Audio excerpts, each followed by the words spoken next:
Hello friends, welcome to my channel. आज हम पढ़ेंगे लीनियर रिग्रेशन एनालिसिस, मतलब हम रिग्रेशन के बारे में पढ़ेंगे। इससे पहले वाले चैप्टर में हमने कोरिलेशन के बारे में समझा था। यहाँ पे ये पता चलेगा कैसे जो एक इंडिपेंडेंट वेरिएबल है वो डिपेंडेंट से रिलेटेड है।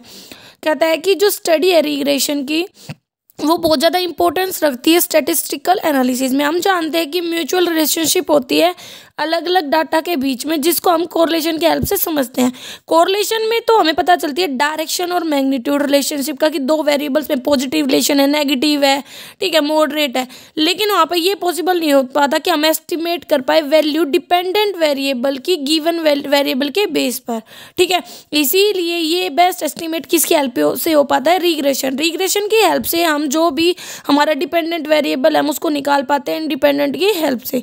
अब है मीनिंग एंड डेफिनेशन। तो ऑक्सफोर्ड इंग्लिश डिक्शनरी के अकॉर्डिंग जो वर्ड रिग्रेशन है उसका मतलब होता है स्टेपिंग बैक या रिटर्न होना एवरेज वैल्यू पर। जो टर्म है ये पहली बार यूज की गई थी फेमस बायोलॉजिस्ट साइंटिस्ट ने 19वीं सेंचुरी में, सर फ्रांसिस गैल्टन नाम था, ठीक है। क्या करने के लिए? स्टडी करने के लिए जो भी हेरेडिटरी कैरेक्टरिस्टिक्स होते हैं, फीचर्स होते हैं उनको। और उसे इंटरेस्टिंग रिजल्ट मिले थे हाइट के बारे में, 1000 फादर सन, ठीक है। उनका कंक्लूजन था कि जो सन होते हैं टॉल फादर के वो टॉल ही होंगे, जो सन होते हैं शॉर्ट फादर्स मतलब जिनके भाई पापा छोटे हाइट में वो भी सन भी छोटे होंगे। लेकिन मीन हाइट होती है टॉल फादर की वो ज़्यादा होती है मीन हाइट ऑफ द सन, ठीक है। तो इस टाइप से ये यहाँ पे बोला गया कि regression toward the mediocrity and the line that shows type of trend was name at regression line. और जो ट्रेंड को बताती है उस लाइन को हम बोल देते हैं रिग्रेशन लाइन।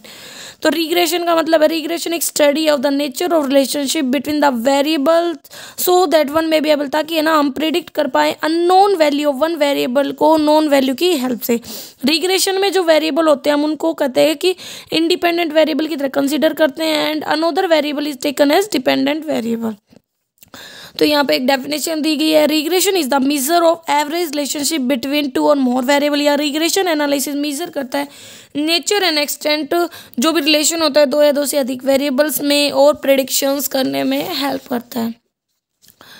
नेक्स्ट इसमें बोला गया है कि इन ब्रीफ जो रिग्रेशन है ये एक स्टैटिस्टिकल मेथड है स्टडी करने का नेचर ऑफ रिलेशनशिप दो वेरिएबल्स के बीच में और प्रेडिक्शंस करने का। अब भाई रिग्रेशन के यूजेस क्या हैं, उसकी यूटिलिटी क्या है? तो पहला है नेचर ऑफ रिलेशनशिप। जो रिग्रेशन एनालिसिस है ये हेल्प करता है एक्सप्लेन करने में जो भी रिलेशनशिप है दो वेरिएबल्स के बीच में उसका नेचर। एस्टिमेशन ऑफ रिलेशनशिप जो म्यूचुअल रिलेशनशिप होती है दो या दो से अधिक वेरिएबल में हम वो आसानी से मेजर कर सकते हैं रिग्रेशन एनालिसिस की हेल्प से। जो रिग्रेशन एनालिसिस होता है वैल्यू ऑफ डिपेंडेंट वेरिएबल को हम प्रिडिक्ट कर सकते हैं इंडिपेंडेंट वेरिएबल के बेस के अकॉर्डिंग, ठीक है।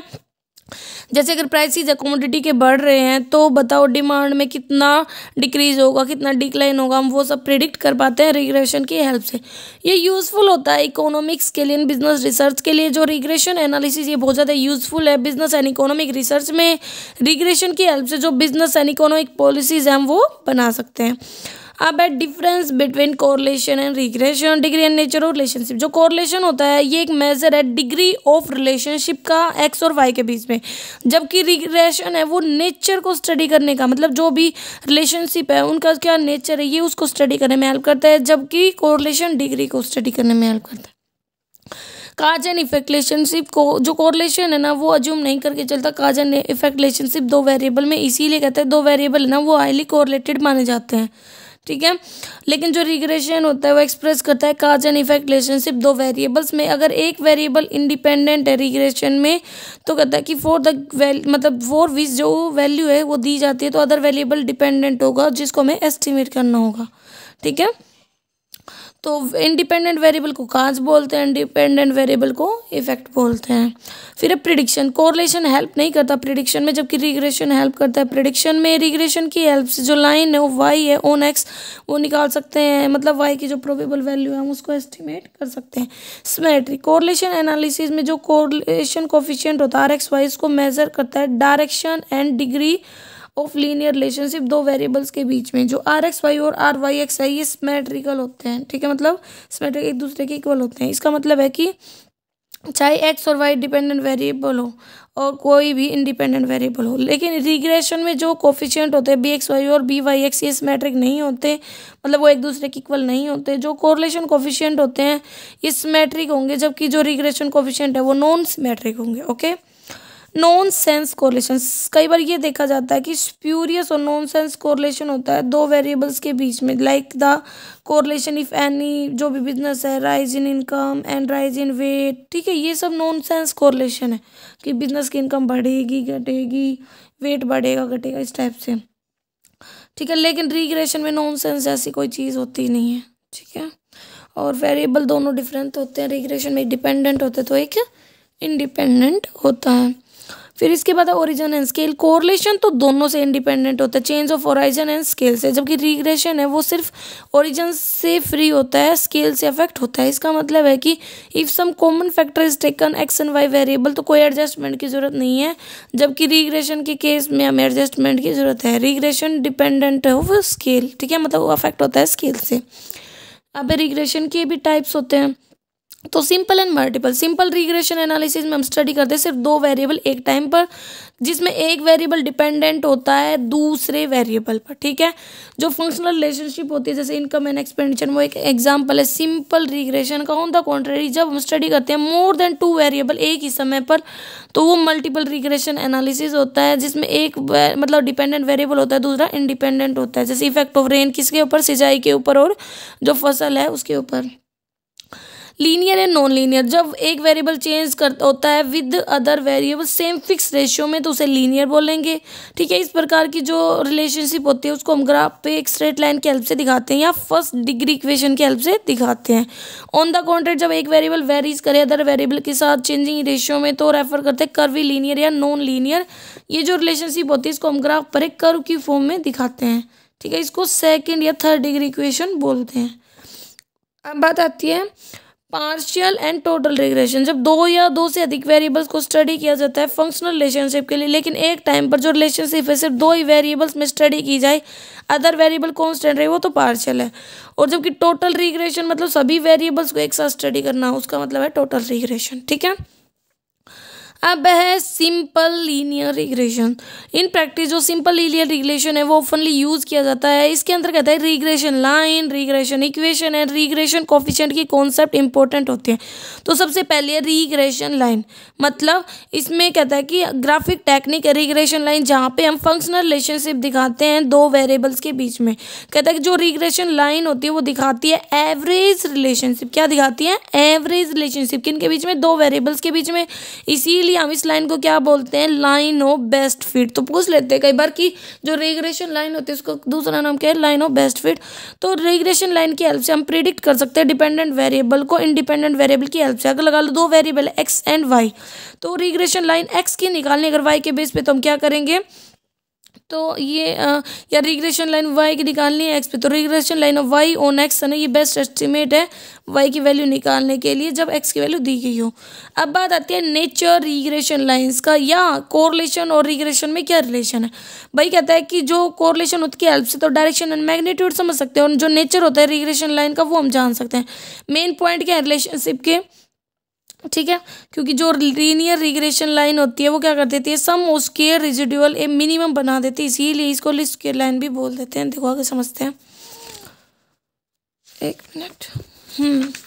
देखो, जब दो रिग्रेशन लाइन है वो कोइंसिडेंट हो, ठीक है, या will be only one regression line हो, तो मतलब जहाँ पे जो आर है रिग्रेशन की वैल्यू +-1 हो, तो वहाँ पे परफेक्ट कोरिलेशन होगा। ठीक है, मतलब जहाँ पे एक ही लाइन हो, कोइंसिडेंट हो, तो वो क्या होगा? Perfect relation. जहाँ पे जो दो लाइनें हैं रिग्रेशन की वो एक दूसरे को काटे, तो वहाँ पे क्या होगा? रिग्रेशन की वैल्यू मतलब 0 हो, तो वहाँ पे वो 90 डिग्री पर काटती है। क्वेश्चन आया हुआ है एग्जाम में कि कितने डिग्री पर काटेंगे जब दो लाइनें काटेंगे रिग्रेशन की? तो 90 डिग्री पर, और वहाँ पे आर की वैल्यू क्या होगी? 0 होगी। ठीक है, तो ये आप डायग्राम देख सकते हो। और the nearer the regression line, अगर जितनी ज़्यादा वो एक दूसरे के पास होती है उतनी ज़्यादा डिग्री ऑफ कोरिलेशन मिलता है, और जितनी ज़्यादा डिस्टेंस होगी उतना ही कम डिग्री ऑफ कोरिलेशन होगा। जो रिग्रेशन लाइंस होती हैं वो ना लेफ्ट से राइट की तरफ अपवर्ड राइज होती हैं तो पॉजिटिव होंगी, और अगर वो राइट से लेफ्ट की तरफ नीचे की तरफ जाएंगी तो वो नेगेटिव होंगे। ओके, फिर इसके बाद दे रखा है कि जो रिग्रेशन लाइन होती है एक दूसरे को काटती है eight the point of intersection, जहाँ पे है ना दोनों एक्स और वाई दोनों का मीन काटता है। ये क्लियर है यहाँ से कि जहाँ पे काटती है ना वहाँ पे क्या होता है एक्स बार और वाई बार, ठीक है। मतलब जो रिग्रेशन लाइन है वो एक दूसरे को मतलब each other at the point of intersection of X and Y. Methods क्या है रिग्रेशन लाइन को ऑब्टेन करने के? तो दो मेथड, एक तो स्कैटर डायग्राम मेथड है एंड एक लीस्ट स्क्वायर मेथड है। सबसे पहले ज़्यादा तो लीस्ट स्क्वायर मेथड की इंपॉर्टेंस है। तो देखो स्कैटर डायग्राम मेथड ये सिंपलेस्ट मेथड है रिग्रेशन लाइन बनाने का। इस मेथड में जो वैल्यूज़ हैं रिलेटेड वेरिएबल्स की उनको हम ग्राफ पे प्लॉट करते हैं और एक स्ट्रेट लाइन ड्रॉ करते हैं। जो भी पॉइंट्स आते हैं उनमें से अगर जो स्ट्रेट लाइन है मतलब उसको हम फ्री हैंड ड्रॉ करते हैं, ऐसा नहीं है कि कोई स्केल वगैरह, बस पॉइंट को मिलाना होता है। जो शेप होती है रिग्रेशन लाइन की वो लीनियर भी हो सकती है, नॉन लीनियर भी हो सकती है। ये डिपेंड करता है कि जो भी आपने पॉइंट्स को प्लॉट किया है। ये जो मेथड है ये बहुत कम यूज़ किया जाता है प्रैक्टिस में, क्योंकि जो डिसीजन होता है पर्सन्स का रिग्रेशन लाइन को ड्रॉ करने के लिए वो अफेक्ट होता है। मतलब बाइसनेस भी आ सकते हैं, वो खुद के व्यू जजमेंट वगैरह लेके चलते हैं। अब बात आती है लीस्ट स्क्वायर मेथड। जो रिग्रेशन लाइन है इनको हम कंस्ट्रक्ट कर सकते हैं लीस्ट स्क्वायर मेथड की हेल्प से भी। इस मेथड में एक रिग्रेशन लाइन को हम फिट करते हैं मतलब ड्रॉ करते हैं अलग अलग पॉइंट से इस तरीके से कि जो सम ऑफ स्क्वायर्स है ना डिविएशंस का ऑब्जर्व वैल्यू का from fitted line shall be least की वो कम हो। जो ड्रॉ लाइन है ना बाय दिस मेथड उसको हम बोलते हैं लाइन ऑफ बेस्ट फिट। इन दूसरे शब्दों में कहते हैं इस मेथड में दो रिग्रेशन लाइन को ड्रॉ किया जाएगा इस तरीके से कि जो सम होगा ना स्क्वायर डिविएशंस का वो मिनिमम हो। जो रिग्रेशन लाइन है वाई ऑन एक्स वो इस तरीके से ड्रॉ की जाए vertically the sum of square deviation become minimum, ठीक है। और इस तरीके से वाई का और इसी तरीके से एक्स का, ठीक है। तो देखो रिग्रेशन इक्वेशंस को देखते हैं। जो रिग्रेशन इक्वेशंस है ये अलजेब्रिक फॉर्मेशन है रिग्रेशन लाइन का। जो रिग्रेशन इक्वेशंस होती है रिप्रेजेंट करती है रिग्रेशन लाइन को। Just as there are two regression line है सिमिलरली दो रिग्रेशन इक्वेशंस होगी। भाई दो लाइन है तो Y on X X on Y तो दो ही इक्वेशंस होगी। जैसे पहला regression equation of Y on X मतलब एक्स पे हमें इक्वेशन बनानी है वाई को निकालने के लिए। तो ये जो इक्वेशन है ये है ना हम यूज कर रहे हैं एस्टिमेट करने के लिए प्रोबेबल वैल्यू वाई की जहाँ पे हमें एक्स की वैल्यू दी गई है। तो जो ये इक्वेशन है हम इसको कैसे एक्सप्लेन करते हैं Y is equal to A plus B x. Y dependent हो गया क्योंकि निकाल रहे हैं और एक्स इंडिपेंडेंट हो गया। ए इंटरसेप्ट होता है और बी क्या होता है स्लोप होता है लाइन का, ठीक है। तो ये लाइन होती है हमारी, ये इंटरसेप्ट और बी स्लोप होता है लाइन का। नेक्स्ट आगे दी गई है, ठीक है। इसके बाद है कि जो रिग्रेशन इक्वेशन है वाई ऑन एक्स उसको हम कैसे लिख सकते हैं? तो वाई में से वाई का ही हम मीन घटाएंगे इज इक्वल टू रिग्रेशन फिर मल्टीप्लाई में standard deviation of Y divide by standard deviation of X bracket में एक्स और उसका मीन, ठीक है। तो जब भी आपको Y on X regression equation बनानी है तो क्या करेंगे वाई में से उसी का मीन घटाएंगे एंड दोनों के स्टैंडर्ड जो इसको निकाल रहे हो ना उसका स्टैंडर्ड डिविएशन ऊपर आएगा दूसरे का नीचे एंड फिर दूसरे का। या इस तरीके से भी लिख सकते हो बी वाई एक्स से मल्टीप्लाई कर सकते हो क्योंकि ये फॉर्मूला बी वाई एक्स के बराबर होता है, ठीक है। फिर रिग्रेशन एक्स ऑन वाई इसका मतलब एस्टिमेट करना एक्स की वैल्यू जो वाई की दे रखी है। तो वहाँ यहाँ पे हो जाएगा X is equal to A plus B Y. तो यहाँ पे इस तरीके से आ जाएगा, ओके। या ये भी दिखा सकते हो।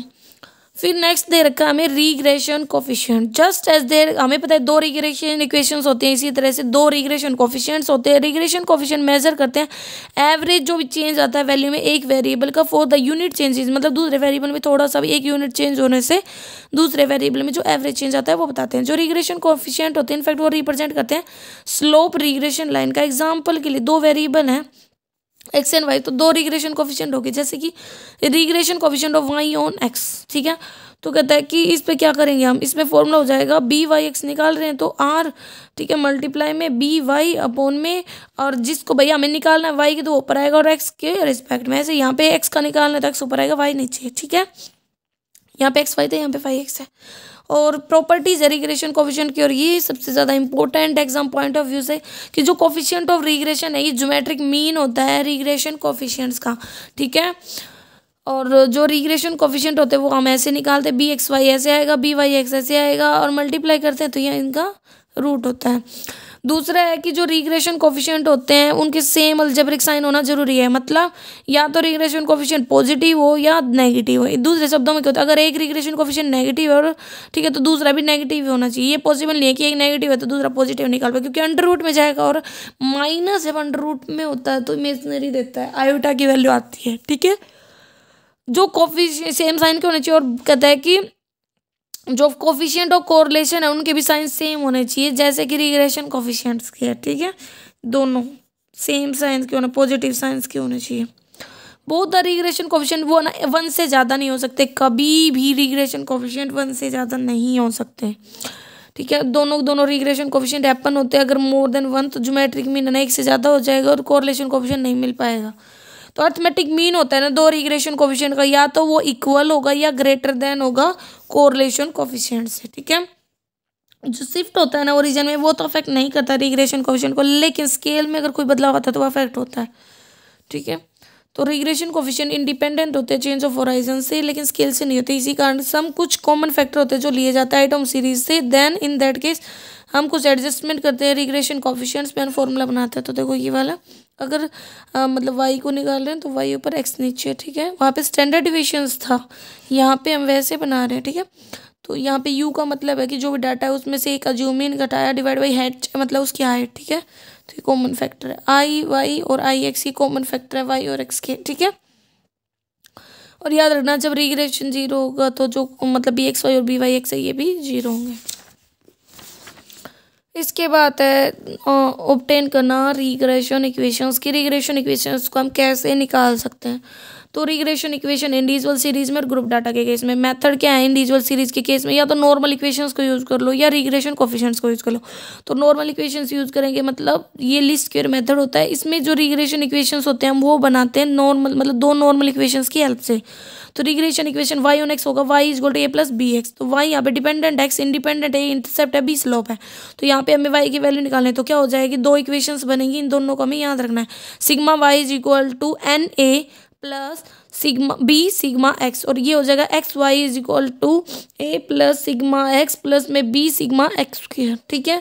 ये दोनों, और बी वाई एक्स होगा क्या? N sigma x y minus sigma x dot sigma y upon में n sigma x square minus sigma x का होल स्क्वायर, ठीक है। अगर ए की वैल्यू निकालनी है क्या करेंगे? वाई के मीन में से हम है ना एक्स का मीन घटा देंगे बी के मल्टीपल में।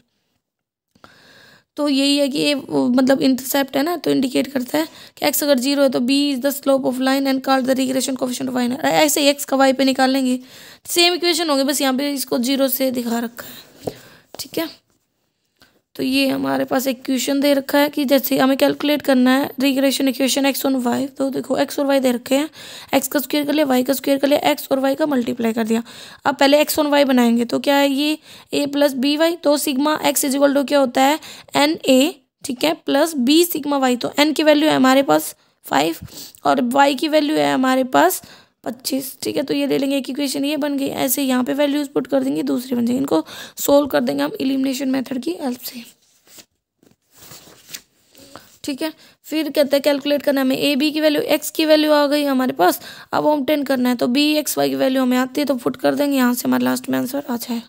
तो दोनों तरीके से आप देख सकते हो कि भाई आप चाहो तो इसको ऐसे भी निकाल सकते हो और अगर चाहो तो आप है ना एलिमिनेशन मेथड की हेल्प से भी निकाल सकते हो। तो इस तरीके से ये क्वेश्चन हमें दिए गए हैं, यहाँ पे वैल्यूज दी गई हैं। अगर आपको फॉर्मूला याद है तो आप है ना उनको पुट करके आसानी से कैलकुलेट कर सकते हो, ओके।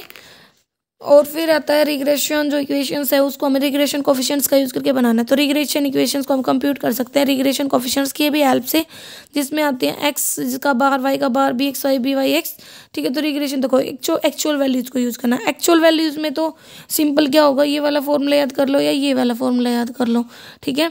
बी वाई एक्स के लिए, ठीक है, कि जो भी हमारे पास वैल्यू है n sigma x y minus sigma x dot sigma y upon में n sigma x square minus sigma x का होल स्क्वायर, ठीक है। और एक्स ऑन वाई निकालना है तो वाई, ठीक है। तो ये वाले आप याद कर सकते हो, जिसको भी निकालना है ना वो ऊपर और जिसको नहीं निकाल जिसका रिस्पेक्ट में निकालना है वो नीचे, ठीक है। तो ये याद कर सकते हो आप। यहाँ से हमारे पास जैसे कि इक्वेशंस था, ठीक है। तो सिर्फ नॉर्मली वैल्यूज़ को ही पुट करना है, देन हमारा आंसर आ जाएगा, ज़्यादा कुछ नहीं है। और हमें पता है कि आर इक्वल टू क्या होता है? Under root of B Y X dot B x Y, ठीक है। तो ये क्वेश्चंस हैं, इसमें बस हमें यही अप्लाई करके देखना है। देन आता है deviation taken from actual mean. अब यहाँ पे डिविएशन का यूज़ करेंगे, मीन मतलब जो भी मीन है उससे डिविएशंस निकालेंगे। तो फॉर्मूला है B x Y B sigma B x Y upon में वाई स्क्वायर, मतलब यहाँ पे एक्स है एक्स माइनस एक्स बार और वाई है वाई माइनस वाई बार, ठीक है।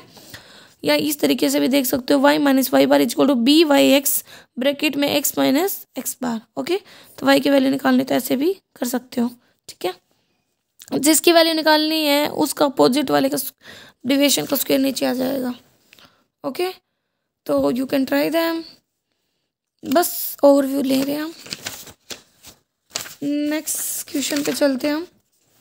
नेक्स्ट है ग्राफिक रिग्रेशन लाइन। तो यहाँ पे क्या बोल रखा है कि ये बहुत ज़्यादा ईजी है ग्राफ करना रिग्रेशन लाइन को एक बार कंप्यूट करने के बाद। ठीक है, तो जो प्रोसीजर है वो क्या है, regression line of X on Y. तो इसके लिए क्या करेंगे, हम ड्रॉ करेंगे रिग्रेशन इक्वेशन के हेल्प से। वो क्या होता है, X equal to A plus B Y.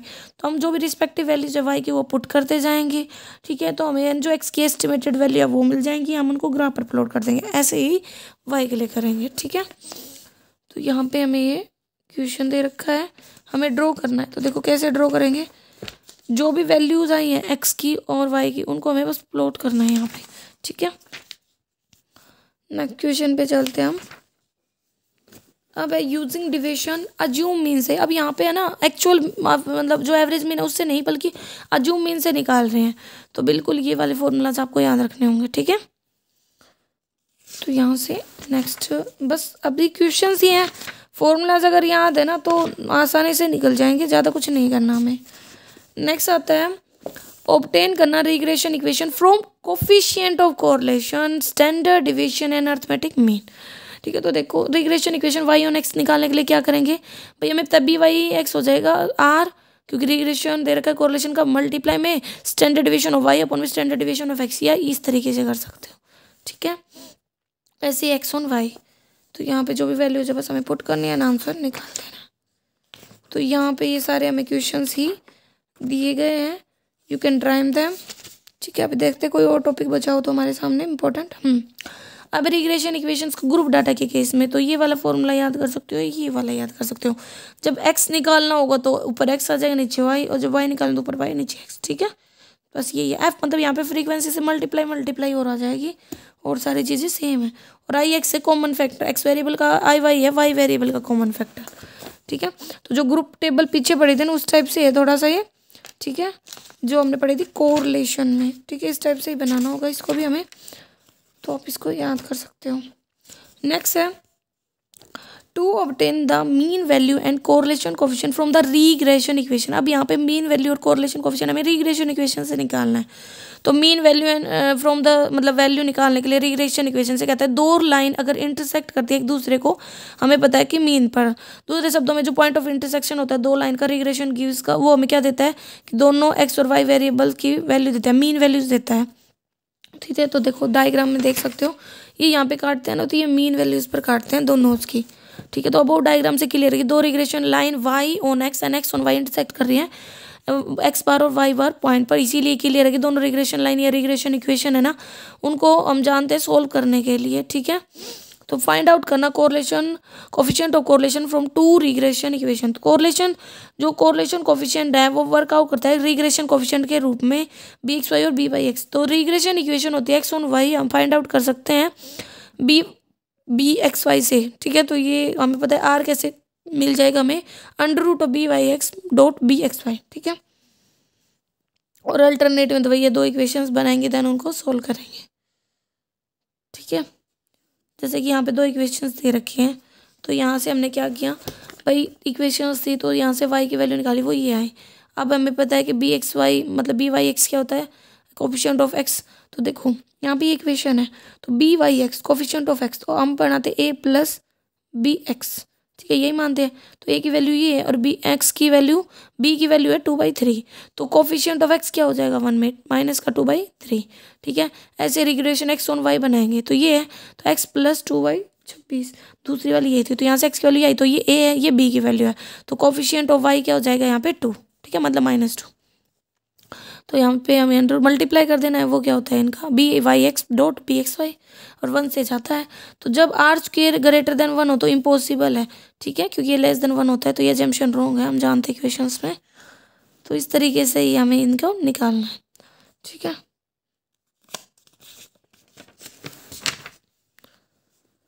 तो यहाँ पे अभी बस हम इक्वेशन ही दे रखी हैं, सब्ट्रैक्ट करके सिंपल निकाल लो या जैसे भी आप चाहो ट्राई कर सकते हो इन्हें। अभी देख लेते हैं कोई इंपॉर्टेंट टॉपिक हो हमारे सामने।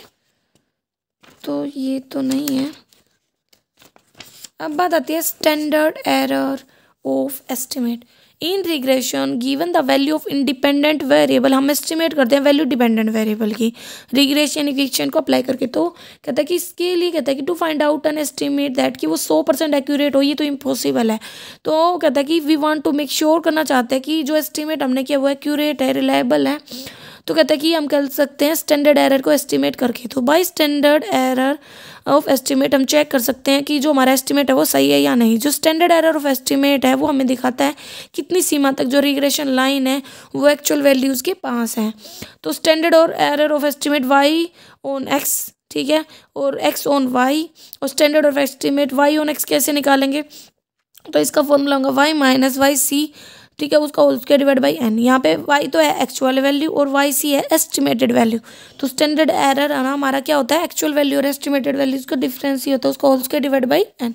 दूसरा फॉर्मूला ये भी कर सकते हो, sigma Y square minus A sigma Y minus का बी सिग्मा एक्स वाई।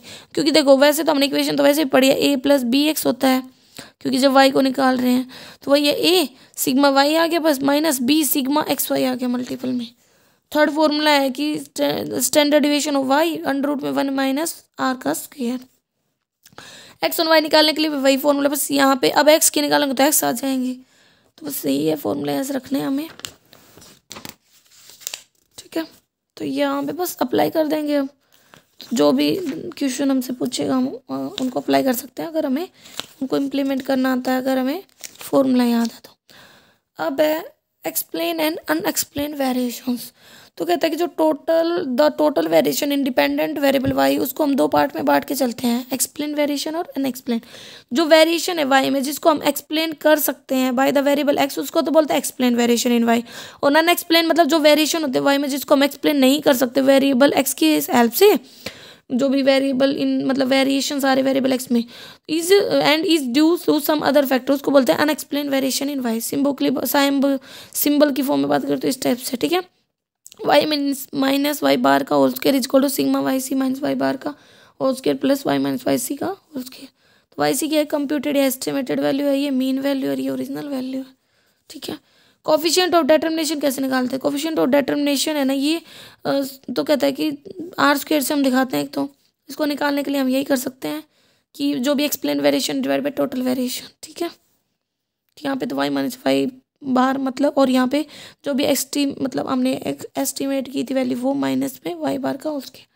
तो ये क्लियर है कि जो कोफिशिएंट ऑफ डिटर्मिनेशन होती है परसेंटेज वेरिएशंस होता है वाई में, ठीक है। तो ये यहाँ पे बताया गया है। फिर बात आती है कोफिशिएंट ऑफ नॉन डिटर्मिनेशन, तो ये होता है 1 माइनस आर का स्क्वायर, ठीक है। और के की वैल्यू आ जाएगी मतलब कोफिशिएंट ऑफ एलाइटेशन पूछे तो आ जाएगा 1 माइनस आर का स्क्वायर का अंडर रूट। फिर स्टैंडर्ड एरर ऑफ एस्टिमेट। तो स्टैंडर्ड एरर ऑफ एस्टिमेट को हम कैसे निकाल सकते हैं? तो इसको निकालने के लिए वाई माइनस वाई सी का स्क्वायर अपॉन में एन या unexplain variation Y divide by N, ठीक है। एक्स माइनस एक्स सी का whole square divide by N, ठीक है। तो ये हमें क्वेश्चंस दिए गए हैं, हम इनको चेक कर सकते हैं, देख सकते हैं निकाल करके, ठीक है। तो बस ये हमारा चैप्टर था। अगर फिर भी कोई कन्फ्यूजन रहती है तो आप कमेंट करके पूछ सकते हो। Thank you.